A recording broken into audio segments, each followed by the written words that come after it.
We are trying to sell these veteran assets before it's too late. Some of these are going to be highly controversial to you. We completely understand. Honestly, it was really hard for me to prepare for this video because I hate selling veterans in Dynasty. Despise it. However, we are going to go through and use some analytics tools to predict why you should be selling these guys while you can, and we're going to give you those guys in this video. Do us a huge favor. It helps us out a ton when you like the video. Make sure you like the video, and make sure you're subscribed as well. If you play Dynasty Fantasy Football, you are going to like the channel. We're going to bring you Dynasty content all year round, so you'll want to stick around and be a part of the community. Make sure you head over to flockfantasy.com/domain. When you use our code domain, you get 30% off the entire site, which includes rankings. It includes articles. It includes databases. Not only that, if you choose that Mother Flocker tier, you get a personalized team review video for your Dynasty team. We'll go on video, grade your Dynasty team. Yep. Tell you how you can be improving your Dynasty team. So make sure you are doing that as well. And you get in a listener league with us. So like I said, flockfantasy.com/domain. Yeah, that's right. Get in it. All right. Guys, we're going to be selling. Again, you guys throw me off so much. I swear. The first one, I should probably do the second one. I'll let you do the first one. You already have some things up. So I'll do the first one because it's the only one I agree with. Nathan, so here's the thing. so- Nathan's never won a Dynasty. I'm just kidding. I'm just kidding. Oh, dang. I'm just kidding. I'm Rip. kidding. False. He's crapping on me. Keenan Allen is going to be our first guy here. So with Keenan Allen, he is 30 years old now. So I know the dreaded 30 years old is coming. We preach again and again and again. 31, I Don't think. sell your 30-plus-year-old wide receivers who have not shown signs of regression, who still produce as elite wide receivers when they're on the field. But the difference between Keenan Allen and all of those other guys like Devontae Adams, like Stephon Diggs is, shut up, it is because He's 31. Keenan Allen was just replaced in this year's draft. Quentin Johnston is currently being, I think, faded a little bit more than he should be because of what some would say is the oversaturated offense at the wide receiver position in LA. And I would say, no. This is, at worst, this is just a year, a single season, a transition season where Quentin Johnston is getting phased into that offense and Keenan Allen's getting phased out. At least Keenan Allen, potentially Mike Williams in the next year or two as well. With Keenan Allen, guys, last year when he was on the field and healthy, he averaged over 16 points per game. We are aware. Some of us won Dynasty and Fantasy Championships with him on the team. What are you laughing about? I actually don't want to know. But with Keenan Allen, look, his contract situation is not as great as it has been over the past few years because he has a potential out after this year. And I think they're going to jump on that easily. Justin Herbert's going into the 4th year of his NFL career. He's going to be a free agent. He's eligible for an extension. Yeah. They got to extend Justin Herbert. He's one of the premier quarterbacks in the league, and there's going to be some cap casualties because of that. They're not going to invest in a 31-year-old wide receiver again long-term. That's why they drafted Quentin Johnston. That's really all I have to say about that. Like, it's pretty straightforward with Keenan Allen. Yeah. And if you're getting anything of substance for him, especially this year, there's an argument to be made that you shouldn't sell Keenan Allen right now. Wait until the start of the season because he'll probably be scoring points again if he isn't struggling with his hamstring injury again. And at that point, I'd be shipping him off to contenders like that for 24 firsts. Like, yes. Left and we right. say before it's too late, like probably this year is going to be the year. But even with Keenan Allen, I mean, we plugged it into the RotoViz screener and we filtered 30 years old, 10th year in the NFL for this last year, and then we went and solid predictions for their next season based on what had already happened. Of the 8 wide receivers that had their 10th year in the NFL and they're 30 years old, of the 8 of them, one of the 8 of them reached 800 yards the next year. And it was Randy Moss, and it was in 2007, which if you're doing the math was 16 years ago, which means the odds are pretty slim, actually, that Keenan Allen comes out and reproduces this year. For the next guy on this list, however, I can't produce a production fall off for this guy. And it honestly hurt me to put him on this list, but I have to. This is. You'd rather be a year early than a year late. So let's preface with that. No. That's literally one of the worst slogans ever. Like, but in this case, it's actually applicable because people aren't trying to be a year early on Travis Kelce, who is our next guy. Travis Kelce, far and away the most productive tight end. But when you're playing in dynasty leagues, you're playing in dynasty tight end premium leagues. And what that does is it essentially closes the gap a little bit between Travis Kelce and the next tier of tight ends from a production standpoint. It does. You see the league win rates with Travis Kelce from a dynasty standpoint. Believe it or not, we actually did a dynasty. I can't do it. The dynasty, we did a study on this. It's you've heard it, and you know our tight end strategy. Travis Kelce obviously had the highest win rate. The other guys, not astronomically far behind.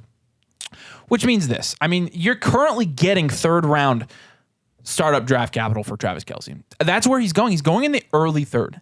And guys, I am a big proponent of not selling guys too early. I'm a big proponent of letting these veterans die on your roster. Third round startup capital for a 33-year-old tight end that has won multiple Super Bowls at this point. I'm not going to lie to you. I'm taking that value. And it hurts. I mean, age matters less for tight ends, but it's less about age for Travis Kelce.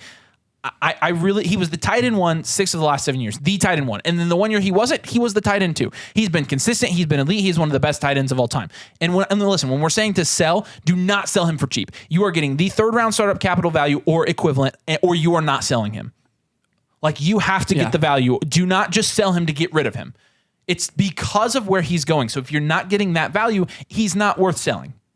But right now, you can get Mark Andrews plus. Mark Andrews is a guy who's primed for a big year this year. You're getting Bryce Young and CJ Stroud. In fact, you're getting CJ Stroud plus right now. Jahmyr Gibbs is going in the same range as Travis Kelce. Tua Tagovailoa in a Superflex league is going in the same place as Travis Kelce. Saquon Barkley he's also going in the same place as Travis Kelce in these dynasty startups.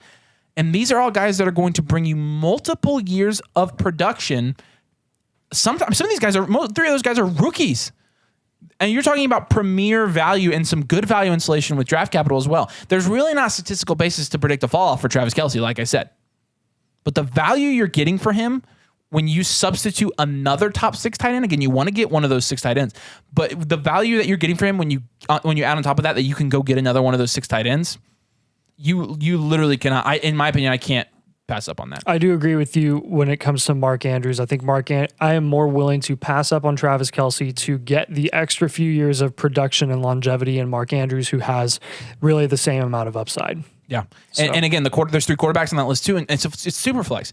All metrics when you put this in a RotoViz, I mean, Travis Kelce is such a unicorn. When you put this in the RotoViz screener, I mean, every single tight end that had that 32-year-old 10th year in the NFL or whatever it was, had a huge fall off, huge drop off. Well, and this is predicting for his next year. Oh. But he won't. He's not going to. As long as he's on the field, I have no questions about Travis Kelce producing. He's already on a different level. I mean, odds are he's not going to fall off. In my opinion, what is going to stop Travis Kelce is he is going to retire before he falls off. He's that good, but the man's done it all. The man's starting to get into the podcasting thing. He and his brother are tight. His brother's getting up there as well.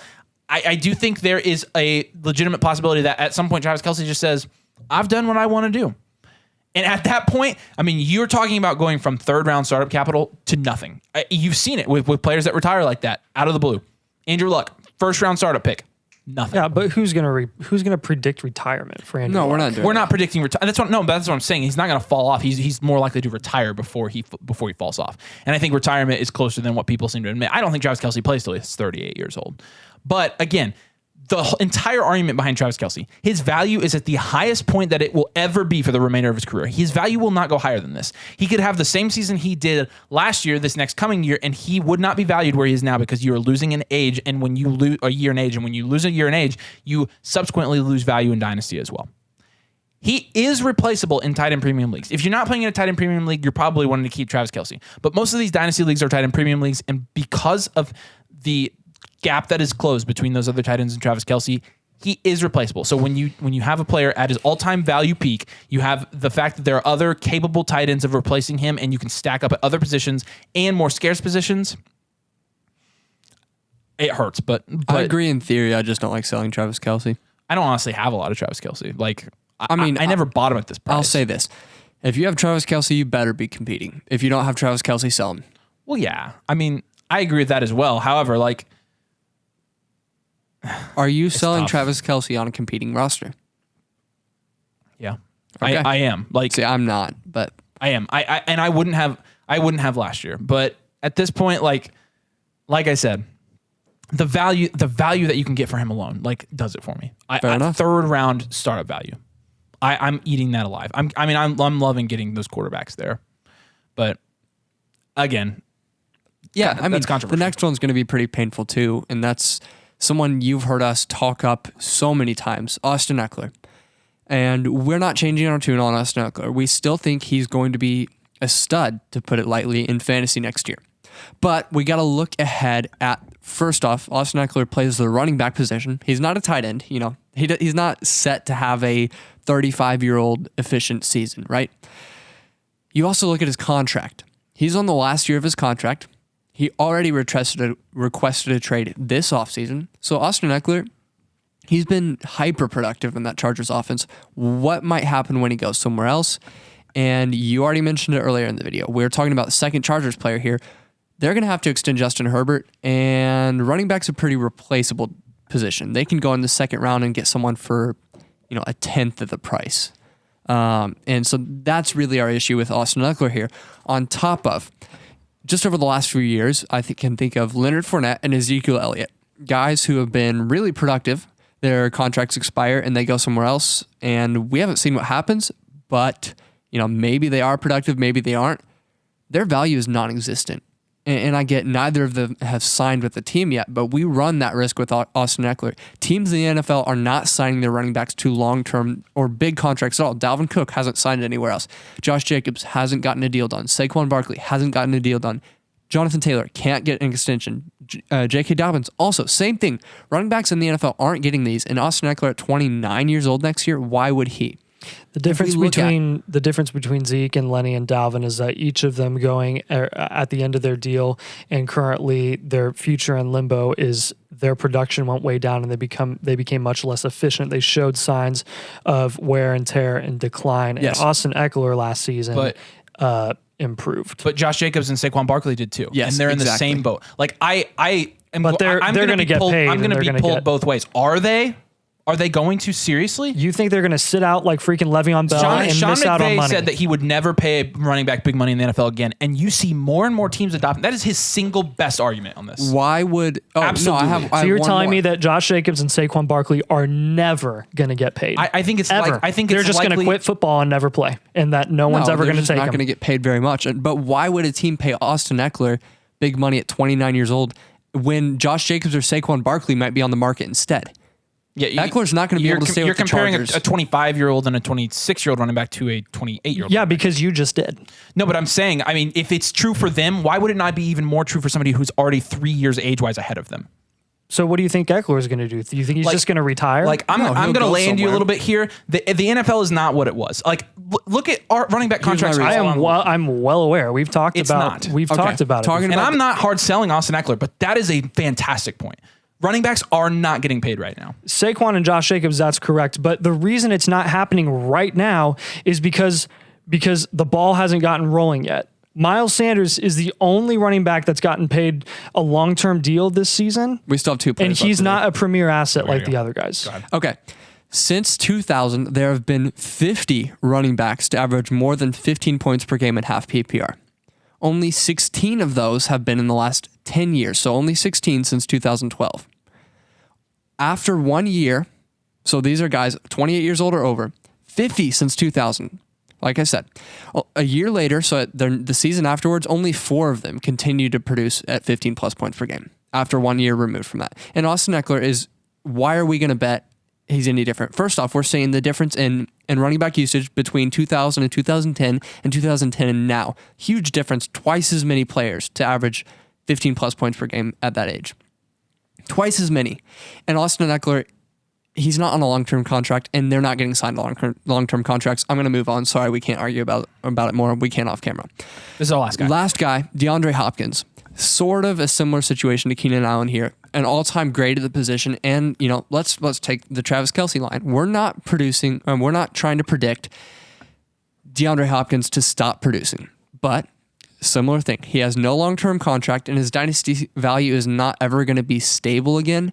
He's looking at New England or Tennessee and guys that don't have great quarterbacks and set up for his career. And then you look at the 27 wide receivers, 30 plus years old to average 15 points per game. The year after that, at 30 plus years old the year afterwards, only 7 out of 27 managed to score 15 plus the next year, suggesting for most players over 30, the fall off is coming. DeAndre Hopkins, obviously an all-time great at the wide receiver position, but without long-term contract, without a QB locked in, he is coming to that age. We did see him deal with an injury last year, just like Keenan Allen. He's probably going to be fine this next year, but if you can still get decent draft capital for him, we would. So what are you getting back in order to sell DeAndre Hopkins? Because I have a hard time selling him as current. Why one's would you sell buying him right now? So you're saying sell him later? Yeah, like I said at the beginning of the video, when we say sell these veterans now before it's too late, I mean we mean like this season. This is your last season. Yeah. So once the opportunity presents itself, and it will for DeAndre Hopkins, whenever he signs, then will be the time to ship off DeAndre Hopkins. Yes, and point. I would agree with you there. Yeah. Yeah. All right. 4 guys you should be selling. It hurts. It hurts to sell veterans. We hardly ever do sell old guys videos, but these are 4 guys that we really are at one point or another in the next 5 months probably going to be shipping off our Dynasty team. So we thought we'd let you know about that. Do us a huge favor. Make sure you like the video. Make sure you're subscribed to the channel as well. We produce Dynasty content all year round, so we really appreciate it if you subscribe. It helps the channel out a lot. Also helps us out when you go to flockfantasy.com/domain. If you use our code domain, you choose the Mother Flocker tier. We'll give you a personalized team review video, and you'll get in a listener league with us. Not to mention, you get everything the site offers: rankings, articles, databases from your favorite creators, not only just us. So it's a great value. Make sure you head over there, like I said, and use code domain. As always, thanks for watching, and we'll see you later.